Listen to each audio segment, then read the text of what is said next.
Welcome all of you, the viewers of Pelon Daily Culture. Today's episode is specially dedicated for all music lovers because we have here with me in the studio Janusz Wawrowski, famous Polish violinist. Thank you very much for coming. My pleasure. Nice to see you. And since you are here with us already with your beautiful instrument, as we said, a piece of wood made by Stradivarius. Yes, Antonio Stradivari. Yes. Antonio Stradivari. Let's start with this first thing. How did it happen that you have it with you? I met a very nice guy who is one of the richest Polish, and he has also passion for music, for wood, and he decided to invest his money into this instrument, which is, of course, it's not possible for violinists to buy such a beautiful violin, such an old violin.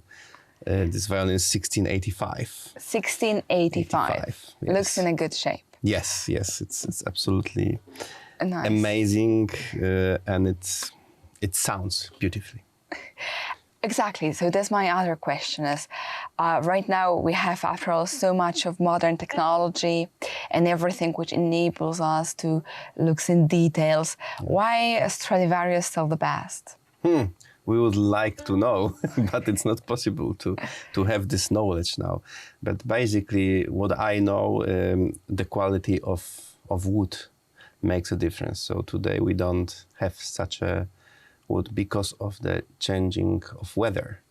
The Stradivari was using the wood which grown up in a small ice age, as we say in Europe. It was in 1600, yes, so it was in 16th, 17th century. So the wood which is growing during the big, very hard winter, it's much harder, much more condensed. Condensed, I understand. So, and also there is also a mystery of the varnish and of the shape, and a lot of things are going on here. And you hear the difference in your ear between, I would say, a modern violin and the old one. Yes, of course, there are amazing violin makers in those days today, and they're doing a great violins, but this is a special quality and special sound, and not only the quality and not only the power of the sound, which makes it more solistic, but also the color of the sound. It's very warm, and there is a story that Stradivari was trying to copy the voice of woman, I see. but the lower voice of woman. So this was his idea for making a perfect sound of violin. Well, very interesting and also mysterious. There is an element of prestige as well. Yes, that, well, you have such kind of chance. But let's come to your beginnings. Yes. When was the moment in your life when you decided, yes, I want to be a musician, and yes, it has to be a violin? And it's not a whim, it's not a hobby, but it's my calling. As far as I remember, I wanted to be a violinist. I was 3 years old when I told to my mother that I want to be a violinist. So I wanted to go to the music school just next to our house when I was 5. My parents told me, when you will be 7, you will go to this. So finally we decided when I was 6 to start the violin. But we were doing a lot of music at home. My parents were physicians, doctors, but they play piano, we were singing a lot, playing together, even recording some songs. And then, of course, I switched to violin. So you had this ground of basically music education at home as well, Yes. and passion for music. Yes. Even though you are not fulfilling your parents' vocation as doctors. Yes. But okay, you didn't do so badly after all. Yes, my younger brother is a doctor. Okay, fair enough. Always good to have more. Yes, exactly. But and you went to the school, and of course, a lot of kids go to the musical school, but not all of them become famous musicians.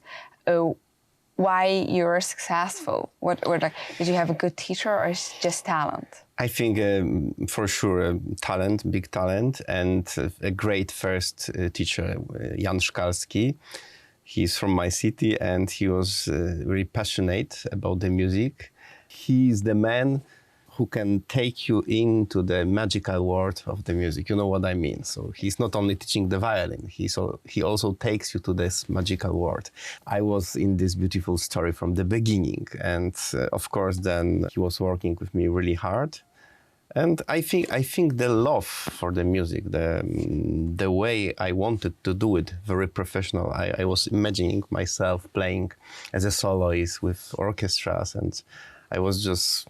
No, I had it in my heart from the beginning. From the beginning. So it truly was a God's vocation for you. Yes, yes, yes. And later on, I know that after finishing high school in Poland, you decided for the studies abroad, and that was Austria. Yes. Was it any change, like in approach or a teacher's or way of teaching?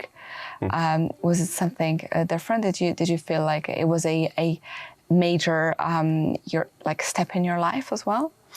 Actually, I was studying in Poland and in Austria in the same moment. So I was trying to connect two worlds. And of course, I had a great teacher, Mirosław Wawrowski.